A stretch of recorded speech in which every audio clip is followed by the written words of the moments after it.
Pareho tayo ron. Napalitan ko to. Pero tagig pa rin. Tagig pa rin. Ewan ko lang kung taga-tagig to. OG rin to. Nako po. Sino yan? Chemical Ali. Oh! Oh. Si Kuya Ali. Oh, pasok yan. Talagang pasok yan. Kapit na yan. Hindi pare. Tsaka isa yan sa lyrical talaga na narinig ko nung Oo. una. Yan, isa sa mga nagpundasyon ng hip-hop na Hindi mo masabing joke lang. Si Chemical Balisaw-saw. Ali. Bibiklan. Oo, Bibiklan. Balisaw-saw. Mabanges. Broy mo, kung papasok tong lineup na to, may dalawang OG agad. Supremo. Chemical Ali. Oh. Tindi nun. Ano, Tiny, Grabe. sarap nung mo, where you from, part 4 mo. Tiny. Grabing where from mo.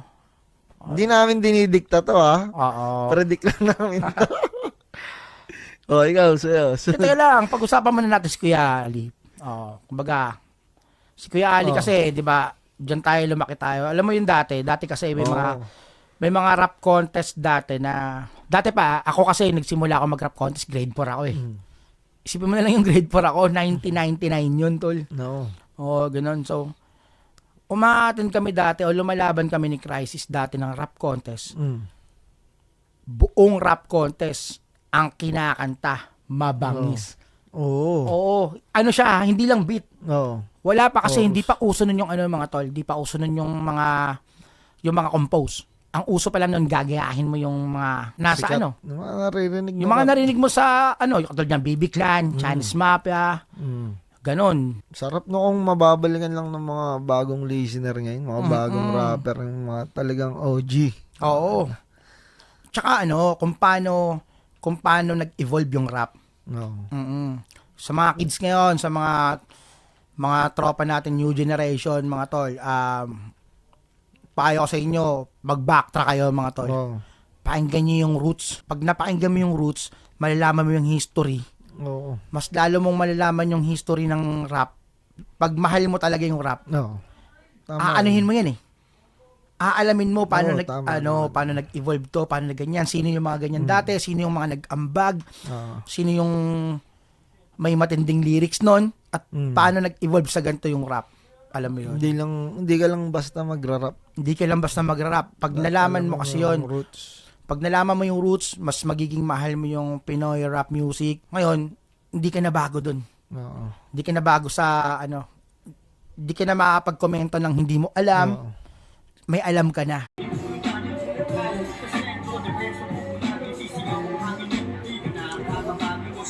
Nagkaka-share ko lang ng reel ng yung pasa-pasa. Ang dami nag-share. Actually, yung kantang yun was released pre-pandemic yata.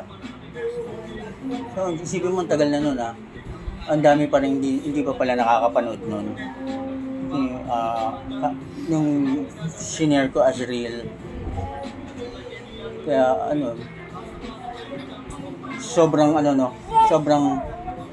laki ng traffic sa Facebook. Yung ibang mga hindi nakikita yung mga ibang mga sinishare ng artist. Kaya kailangan mo lagi mag-share ng mga gawa mo. So, nagulat ako may mga ibang hindi ko pala alam yan. O siguro mga bago lang din sa naging friend ko or naging nakadiscover nung Facebook page ko or Facebook account ko. Ngayon lang nila nakita yung pasa-pasa na kanta. Ito tumutugtog sa background.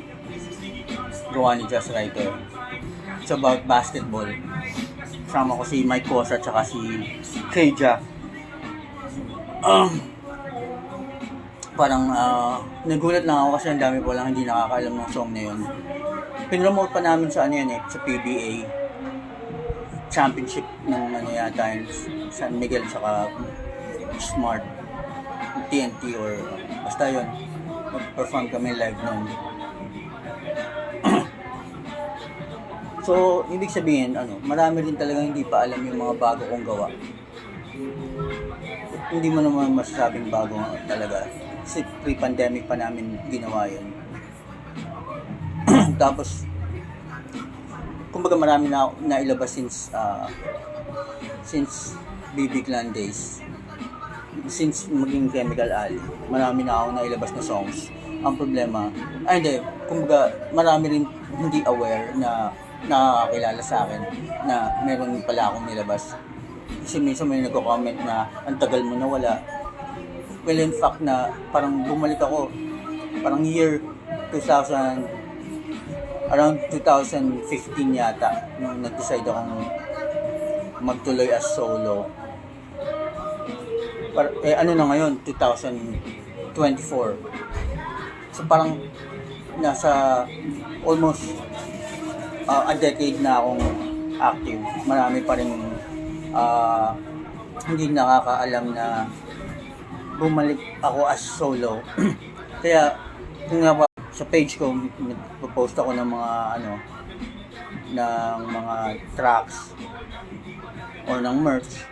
Basta yung mga tracks na lately lang ginawa. Dahil napansin ko na nga na marami pa rin hindi nakakaalam na dating nakikinig sa BB Clan na I'm active again.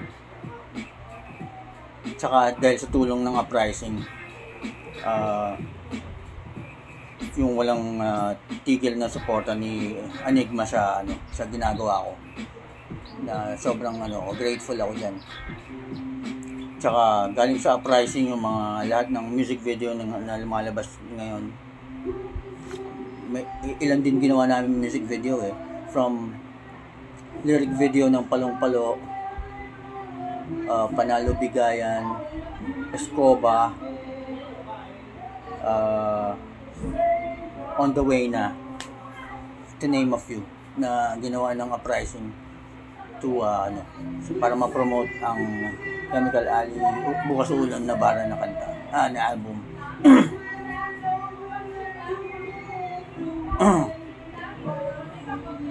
Magandang gabi nga pala ulit sa inyo.